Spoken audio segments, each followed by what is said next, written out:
Aside from the protesters outside, this promises to be a particularly tough G20 summit here in the German city of Hamburg for a number of reasons. Perhaps above all, though, because the consensus that has underpinned these type of multilateral formats has essentially been cast into doubt by one of its most powerful members in the United States. US President Donald Trump has now arrived in Hamburg. He has met with the German Chancellor Angela Merkel. Out of that meeting, the German Foreign Minister, Sigmar Gabriel, said that it had actually been a productive and fruitful meeting, but he made no secret of the fact that there were still big differences between the US and Germany on some of the big issues, including trade and climate change. Just before that meeting, we also heard from Angela Merkel, the German Chancellor, who appeared to suggest that negotiations with the US are still ongoing on that climate issue.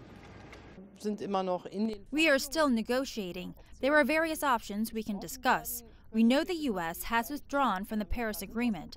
All others, or at least as far as I know, many others are still committed to the Paris Agreement. And how that turns out is something we will tell you at the end, when we have finished the communiqué.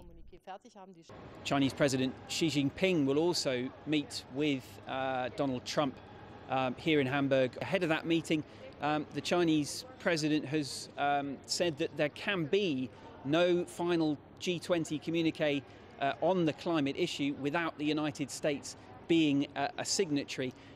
The other meeting that I think a lot of people here are going to be watching very closely is that first face-to-face meeting between Donald Trump and Russian President Vladimir Putin. Of course, on the campaign trail and during the early days in office, Trump had called for closer ties with Russia. That has become a politically poisonous issue in the United States, and we've now seen Trump taking a harder and harder, apparently harder, tone against Russia. It's going to be very interesting there at that first face-to-face meeting to see what exactly those two leaders can agree on and whether, which way US policy is going to lean after that first face-to-face meeting. Guy Henderson, CGTN, Hamburg.